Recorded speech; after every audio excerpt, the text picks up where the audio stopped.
importante la tendencia que se está marcando en la economía, que incluso al tiro te digo lo de septiembre, que va a salir los primeros días. Uy, ya. Eso viene gordito. ¿Cuánto viene gordito? 0,708. Por lo tanto, el Banco Central yo creo que está en portas de no subir solo la tasa, anuncios, sino que de subir la tasa tal como lo habíamos adelantado por acá. Exactamente, se habla incluso de subir la tasa en octubre. Bueno, vamos a hablar de eso y mucho más. Vamos a hablar de del dime y diretes del Chile Day, lo que se dijo, lo que no se dijo, el ambiente empresarial, también de la encuesta de expectativas económicas que se dio a conocer en el día de hoy.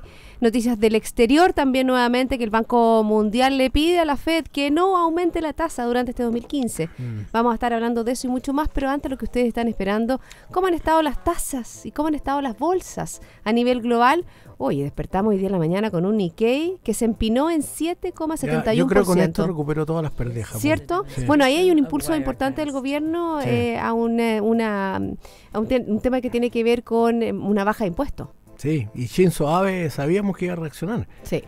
Ya, tú sabes que Japón está en el mismo nivel desde la crisis, la gran recesión del año 2008, fin del 2008 y 2009. O sea, Japón recuperó el nivel que tenía, un nivel 100, digamos, con un índice que tenía antes de la recesión. Lo que muestra el empuje que le imprimió desde que llegó al poder Shinzo Abe. Con sus Abenomics, ¿te acuerdas que no le creía a nadie? Y la verdad es que se le ha hecho difícil. Bueno, la verdad que el mundo está difícil. No, el mundo está difícil, pero él ha ido remontando y yo le doy Es un crédito. personaje bien especial, ¿eh? Sí, lo increíble, vino a Chile. Japón, ¿y nadie lo pescó? No lo pescaron y a Japón le vendemos el 10% de todas nuestras ventas. Sí, lo comentamos en un programa, ¿te acuerdas? Horror, que la verdad que nadie... Qué perdido andamos, somos muy provincianos. Bueno, nos quedamos en Nikkei, pero también tenemos que contar que el Hang Seng de Hong Kong también subió en el día de hoy un 4,10% y Shanghái recuperándose un 1,96% luego de las palabras, ¿no es cierto?, del primer ministro, acallando todos los rumores que pudiera hacer sobre la economía Li Keqiang, sobre la economía china. Nos vamos a Europa y la verdad que la tendencia de todo el mundo, salvo Chile, está al alza. El FTSE 100 de Londres avanzó un 1,35%, el CAC 40 de París también arriba un 1,44%, el DAX alemán un 0,31% y el IBEX 35 un 1,74%. Estados Unidos, Dow Jones 0,16%, Standard & Poor's 0,27% y Nasdaq 0,43%, todos al alza. Y a nivel local, bajando el IPSA un 0,15% y el IGPA también baja un 0,16%. El que subió es el precio del cobre, 1,63% en la Bolsa de Metales de Londres en $2.43 la libra grado A. Eso es buena noticia de China. Una buena noticia, exactamente, por el repunte que tuvo, ¿no es cierto?, la bolsa china y también el espaldarazo que da nuevamente el primer ministro. ¿Qué pasó con el dólar? Bajó, pero está ahí los 6.90. Bajó casi 2 pesos con respecto al cierre de ayer, están 688,9 comprador y 689,2 vendedor. Recuerda que nos puede escuchar online en www.infinita.cl. También puede hacerle preguntas a Alejandro en nuestro Twitter, @infinitafm. Oye, está muy bueno eso el Twitter porque después me mandan puros palos. ¿En serio? Sí, pero feliz. Yo soy un perro duro de matar. Pero no importa. Yo creo que encanta. Tu opinión genera, creo que genera movimiento. Hay gente que le encanta lo que oye, hay gente que me odia. Me trataron no te digo la palabra que es muy fea, pero... No tienes término medio. I don't care, que significa no me importa. Bueno, vámonos a las cifras locales. Yo creo que es interesante partir, ¿no es cierto?, con esta encuesta de expectativas económicas, que ya se espera, ¿no es cierto?, una alza de tasas a 3,25 en los próximos 3 meses. La verdad que ayer lo dijo el presidente del Banco Central, también lo dijo desde Londres el ministro de Hacienda, Rodrigo Valdés, que les preocupa, ¿no es cierto?, pero lo dijo con menos ganas el ministro de Hacienda. Dijo como que el alza era transitoria, el dólar. Entonces, el que realmente le preocupa el tema de la inflación es el Banco Central. Por supuesto. Y el ministro... Pero lo dijo. He doesn't care. No, yo creo que no es que he doesn't care. Yo creo que él tiene que tener una visión más bien ponderada, porque también, ¿qué pasa con las expectativas? Recordemos que él está ahí tratando de reflotar las expectativas económicas de nuestro país. Varios palos recibió, ¿no es cierto? No él, porque la verdad que él recibió un espaldarazo de parte del empresariado, diciendo que creían en que él podía hacer una buena conducción de la política económica de nuestro país. ¿Siempre lo han apoyado? Sí, siempre lo han apoyado. Pero con la inflación no se juega. No, con la inflación no. No. Fíjate que hay algo bien interesante, Alejandro, que tiene que ver con la inflación, ¿no es cierto? Que si bien la perspectiva, ¿no es cierto?, es un 5%, Claro. Se habla, la trayectoria de un 5%, se habla, por ejemplo, ayer salían varios análisis de la inflación de los más pobres, que supera ya, por ejemplo, el 6%. Sí, ¿Por qué claro. ¿por qué no explicamos eso? ¿Qué significa? Claro, porque lo que pasa es que las canastas de consumo de los sectores de acuerdo a su nivel de ingresos son distintas. Los pobres tienden a tener una proporción mucho mayor de alimentos en su canasta. Los que tienen más ingresos, vamos a decir los más ricos, consumen una canasta mucho más variada y por lo tanto el impacto mayor ha sido en el rubro alimentos, sobre todo por el alza del tipo de cambio. Hay dos alimentos que suben con el tipo de cambio. Uno es la carne, que la mayor parte la importamos, y la otra es a través del alza que tiene el valor del combustible en el precio del pan, por ejemplo. Por lo tanto, tener un país sin una política energética basada en fuentes energéticas más baratas como el agua es increíble, porque al final el costo del mayor tipo de cambio lo terminan pagando los pobres. Que eso es increíble, porque es increíble que se haya generado una iniciativa como Patagonia sin represa. Es una cosa increíble. Yo hasta el día de hoy no lo puedo entender. Es el proyecto Hidroaicén. Viste que durante el Chile Day también hubo como un impulso, estuvo el ministro de Energía, Sí. Máximo Pacheco, bien activo en esa misma línea. Pero sí es lo que le hemos dicho también en este programa, es lo que nos falta.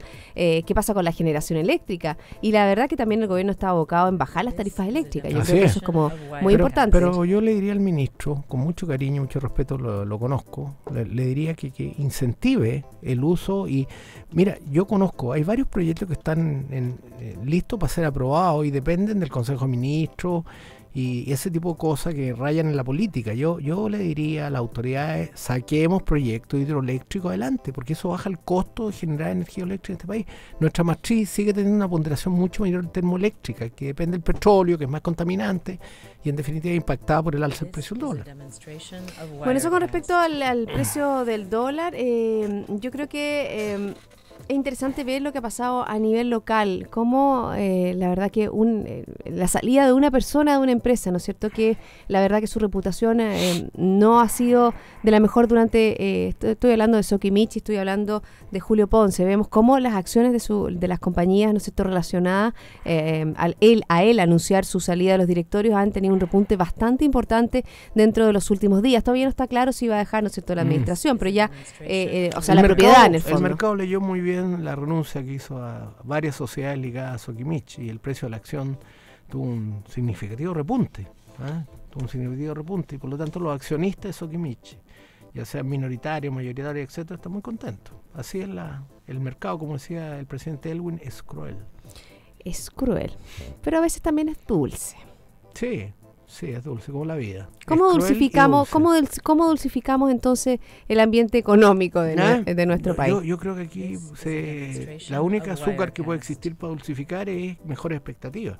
Porque estamos discutiendo las tasas de interés, por ejemplo, y varios analistas repiten que no, que es malo para la inversión, porque si suben las tasas de interés más. Pero resulta que la inversión en estos momentos no depende de la tasa de interés. Digámoslo una vez por todas, la inversión que ha tenido a esta altura 18 meses de caída consecutiva y acumula entre el año pasado y este año una caída, si sumamos el 5 más el 6, 11% de caída, que es muy fuerte. Eso no depende de la tasa de interés. No, eso depende de tener un mejor ambiente, de diluir la incertidumbre, de tomar decisiones país, de dar desde el punto de vista de la autoridad de señales claras al sector privado. Oye, si no hay otro, y si no, vamos a seguir cayendo. Y estamos arriesgando cosas más peligrosas, porque lo de China no es broma. O sea, no es que China se vaya a ir al hoyo, digámoslo una vez por todas. China se está ajustando. Lo he repetido a los alumnos. Estos son dos caballos. Primero el caballo de China iba al galope tendido con exportaciones. Y de repente llegó Li Keqiang y dijo, nos vamos a cambiar de caballo. Nos vamos a cambiar el caballo de consumo. ¿Qué es el que le da la estabilidad y que le da el crecimiento en el largo plazo? Pero se cambian en medio de la carrera. ¿Tú crees que fue una mala estrategia? No, yo creo que China eligió, esta es la vía capitalista al desarrollo de China. Y ellos han decidido cambiarse desde una estrategia basada en exportación a una estrategia basada en consumo, pero a caballo limpio. O sea, se saltan de un caballo a otro. Y es cosa de imaginarse lo que pasa cuando un jinete salta de un caballo a otro. Oye, no se van a caer, pero que se simbran. Y eso es lo que estamos viendo.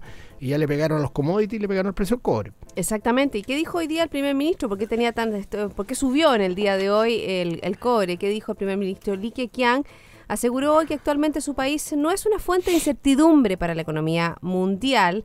Sabemos que asiste al Foro Económico Mundial de verano en la ciudad china de Dalian. Insistió que China sigue siendo uno de los motores del crecimiento económico mundial. Y en este sentido, que recalca que la economía china avance en la dirección positiva, ya que su crecimiento se mantiene en el rango adecuado. No habló de crecimiento, dijo en el rango adecuado. Y uno se pregunta, ¿adecuado para qué? Yo creo que para el desenvolvimiento que ellos quieren hacer, de transformar esta economía de exportadora, ajustarla a una economía de consumo. Fíjate que hoy día siempre todo tiene una doble lectura, Alejandro. Hoy día leía un artículo que sale cómo los estadounidenses se benefician también de que China no crezca, no que haya frenado este caballo. Que crezca menos, porque ¿te acuerdas que se hablaba que ya en el 2020 la iba a pasar como primera economía del mundo? Entonces obviamente también el poderío chino en toda la orbe se diluye un poco y tenemos Estados Unidos, se va a demorar todavía, tenemos un poderío, ¿no es cierto?, de Estados Unidos todavía en el marco mundial, muy fuerte. Sí. Es interesante lo de la cifra, porque ayer los chinos oficialmente dijeron que habían ajustado la trayectoria del producto y la ajustaron de 7.4 a 7.3. Nadie le cree. Nadie le cree. Yo los informes que he revisado, el promedio anda en 5%. Ese debe ser el verdadero crecimiento y yo creo que va a ser sostenible en los próximos años. Pero crecimiento de 5%. O sea, tampoco es malo, oye, que crezca China sostenidamente. Oye, si nos ponemos pesados, si China crece los próximos 10 años, 5%, va a ser la primera economía del mundo en 10 años. Esa es la realidad. Exactamente, a lo mejor no en 5, como se pensaba, pero sí en 10 años. Así es. Bueno, ¿qué pasó con...? Yo creo que es bien interesante ver, bueno, lo analizamos, lo de Shinzo Abe y esta, ¿no es cierto?, impacto que tuvo, ¿no es cierto?, su movimiento en la bolsa local, que como tú bien dices, recuperó, ¿no es cierto?, todo lo que había sido perdido. Estamos felices. Yo creo que estás feliz porque en el fondo eran dentro de tus apuestas. Tú siempre me hablaste de Japón, me hablaste de Europa y me hablaste de Estados Unidos como la mirada, ¿no es cierto?, que uno tiene que hacer. Y uno se asustó un poco durante estos últimos días con un Japón, ¿no es cierto?, que tuvo unas bajas bien importantes contagiado por el efecto China. Así es. Y lo único que no me acompañó en ese análisis fue que yo pensaba que el tipo de cambio iba a estar alrededor de los 700. Está alrededor de 6.90 porque Rodrigo no me cuenta lo que va a decir. Entonces Rodrigo Vergara. Rodrigo decidió o Rodrigo Valdés. No, Vergara. Los dos se llaman Rodrigo, pero el que maneja las tasas es Vergara. Y Rodrigo le dijo al mercado que estaba considerando una alza de tasa y eso es una señal inmediata de cierto arbitraje. Pero ojo que todavía podemos tener un impacto adicional del precio del cobre y por lo tanto las expectativas de evaluación aumentan. El giro de los capitales no solo por diferenciales de tasa de interés, también es por mayores expectativas de devaluación que arbitran y hacen que el techo de arbitraje sea más exigente. Eso quiere decir que la tasa de interés que deja neutros los capitales internas sería más alta. Entonces, el Banco Central va a tener que jugar con eso. Por eso que es inminente una alza de tasa de interés, pero hay algo que el Banco Central no puede controlar, que es que las expectativas de evaluación aumenten. Y basta con ello que el precio del cobre caiga un poco más. Yo he calculado un cierto tipo de cambio de equilibrio. Si el precio del cobre llega... ¿A cuánto? ¿A 2?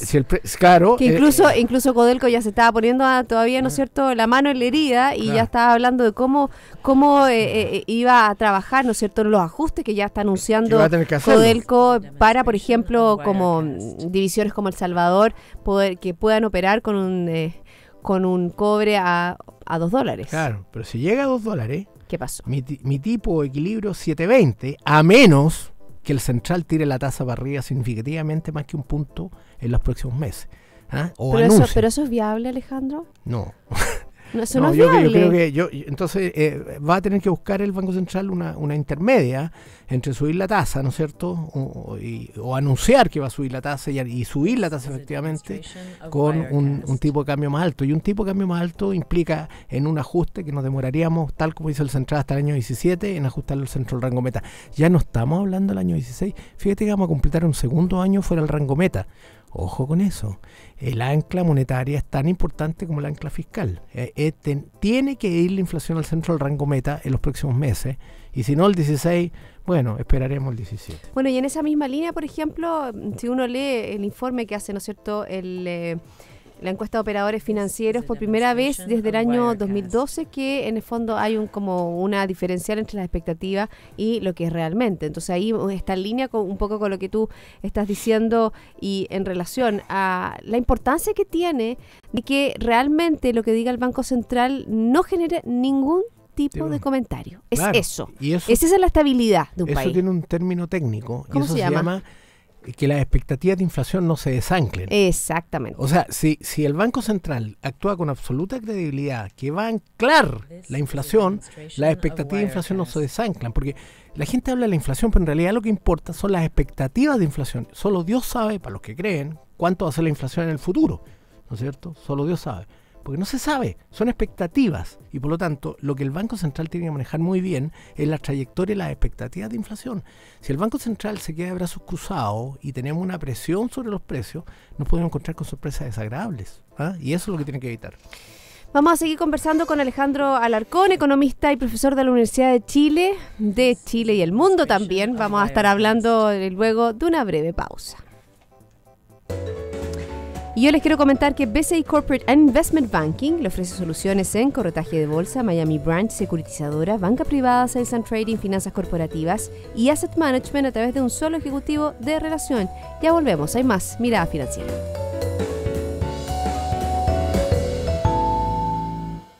BCI Corporate and Investment Banking, un socio estratégico con un modelo de atención integral único y un banquero de relación que le entregará las mejores soluciones ante desafíos complejos, avalado por un banco con más de 75 años de experiencia en el mercado. BCI Corporate and Investment Banking. Sentémonos a conversar.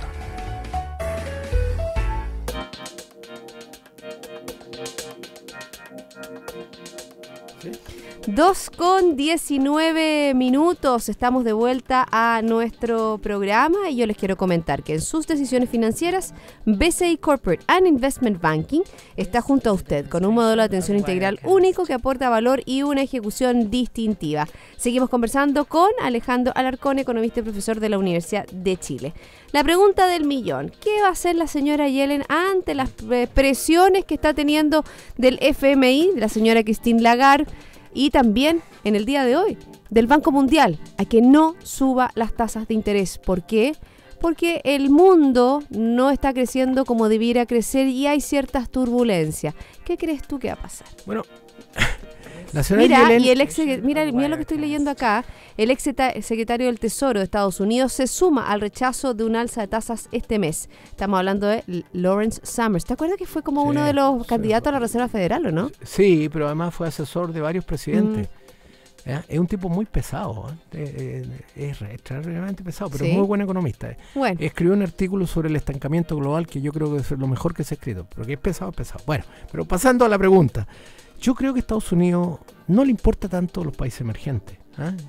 Mira, voy a ser muy cínico, porque este tema de las turbulencias afectan básicamente a los países emergentes, porque los países emergentes lo que están en este momento escaseando el capital desde que terminó el famoso estímulo monetario el año 2014, y por lo tanto Estados Unidos va a hacer lo que ellos creen. Ya el desempleo llegó a una tasa realmente baja en los últimos años y yo creo que ellos van a dar una señal que van a hacer un pequeño ajuste. Yo creo que en septiembre, y cóbramela por favor, Paulina, yo creo que en septiembre, el día 17 de septiembre... ¿Hay un anuncio de alza? De 25 puntos básicos por lo menos. Porque, pero es el efecto, a ver, Alejandro, para que un poco sinceremos este tema. Un alza de tasa, un 0,25 es nada. Siempre se ha dicho... Pero va a afectar al arbitraje. Va a afectar y va a hacer flotar un poquitito el tipo de cambio. O sea, ahí llegamos a los 700. A menos que el Banco Central inmediatamente, en la reunión inmediata, anuncie. Va a haber un anuncio en septiembre en la reunión que es ya me perdí. Después del 18, claro, en el Banco Central de Chile. Va a haber un anuncio de que va a haber un sesgo monetario más apretado. Sí. O sea, esa va a ser la reacción inmediata al anuncio de la Reserva Federal. ¿Tú crees que en septiembre y con eso, la sube? Mira. Sí, yo creo que la va a subir. Y después cóbrenmela, porque yo creo que Estados Unidos, los países emergentes, y China, que podría ser, saben que China no depende de la tasa de interés de Estados Unidos. ¿Sí? Algunos analistas han establecido casi una relación de causalidad entre el ajuste chino y la inexistencia de algún ajuste en la tasa. Yo no creo en eso. Yo creo que los chinos tienen marcado su camino, van por su camino, y los norteamericanos van por su camino, son las dos economías más grandes del mundo. Estados Unidos es el PIB como el 23-24%, y China es como el 20%, o sea, entre los dos se acercan a la mitad. Y por lo tanto, ellos van a hacer lo que crean que les conviene. Y yo creo que Estados Unidos va a ajustar un poco la tasa de interés. Cóbremela. Sí, por supuesto, aparte que todo queda grabado, Alejandro. Sí, así es todo que queda grabado, lo que no dijiste puede. va a quedar aquí. Volvemos a Chile, ¿o no? Sí. No con las fiestas patrias, sino que con la reforma laboral que sigue su curso en el Congreso.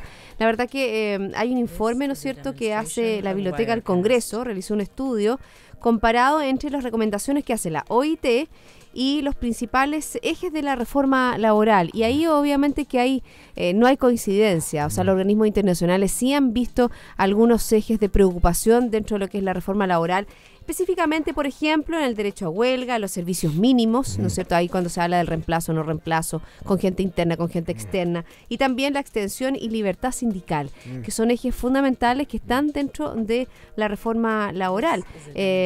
Por ejemplo, también la ministra del Trabajo está apuradita, porque dice no descarta negociar el fin de semana. O sea, la verdad que hay un apuro dentro de la nueva mayoría y del gobierno de agilizar el tema de la reforma laboral.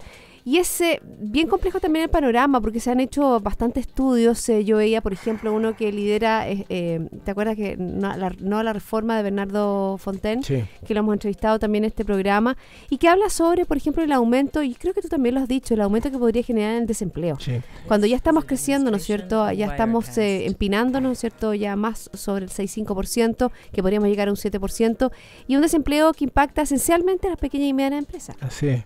Bueno, mi cálculo, yo he hecho los cálculos, yo enseño eso, yo enseño mercado laboral en el curso macro, y por lo tanto se puede determinar la tasa natural de desempleo con algunos modelos y con la experiencia de otras latitudes cuando han implementado reformas de este tipo.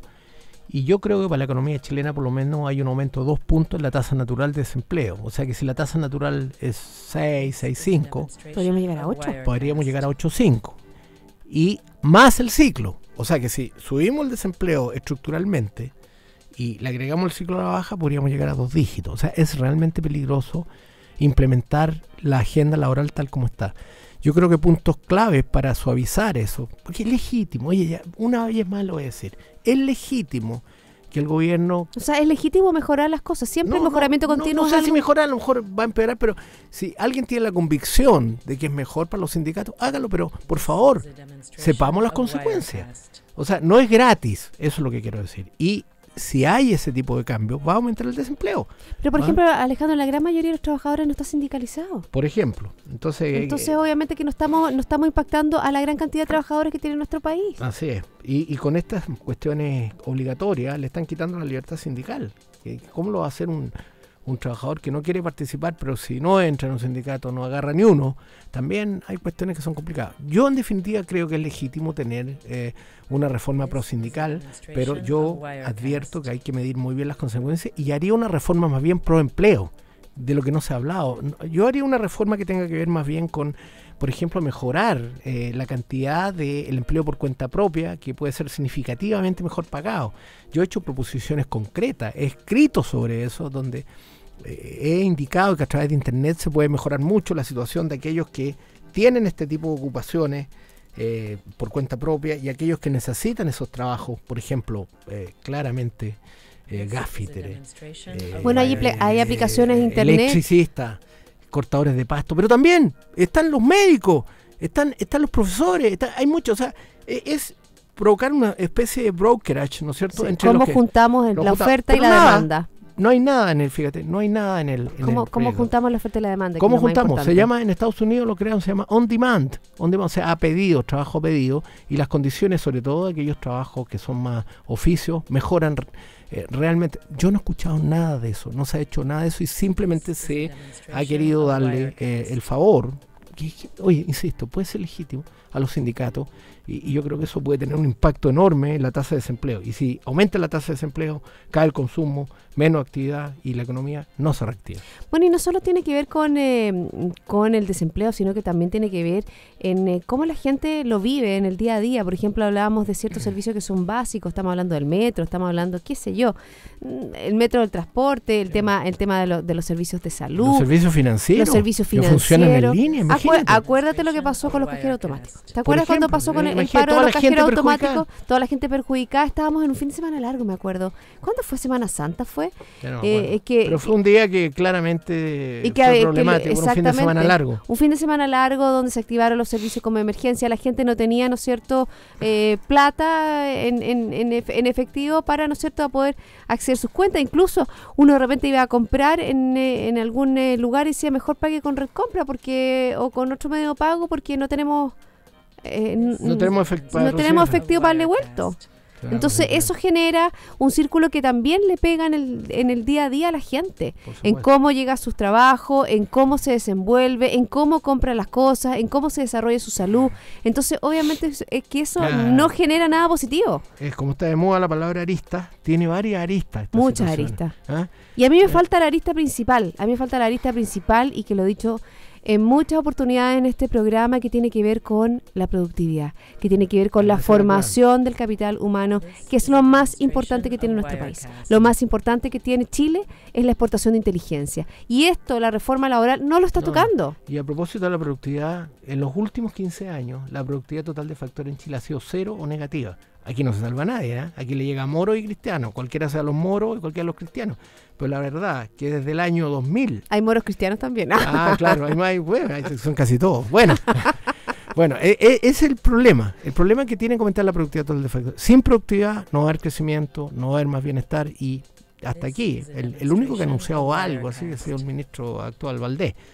Pero la productividad es clave, porque él habló que iban a hacer reformas también que ayudaran a mejorar la productividad de la economía. Está por escrito. Exactamente, ahí está Joseph Ramos liderando esta comisión. Sí, pero mira, yo creo que las comisiones tienen que terminar, hay que hacer las cosas, ya está bueno.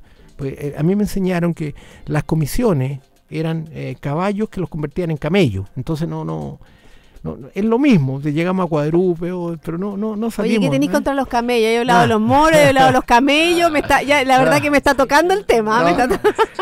Los camellos son muy importantes los desiertos, porque tú sabes que guardan agua y pueden exactamente, pueden sobrevivir muchos años. ¿Eh? Y en lugares donde los caballos no pueden sobrevivir, Alejandro. Hay lugares que cambian mujeres por camellos también. Ay, ¡ojo! Dios mío, ¡ojo! ¡Ay! ¡Qué susto! Ya, Alejandro, un millón de gracias por haberme acompañado en el día de hoy. Siempre se nos pasa el programa volando, así es. Mucho cariño a todas y todos. Y a todos ustedes, sigan en compañía de Radio Infinita. Nosotros nos reencontramos mañana a las 2 para dar una nueva mirada financiera.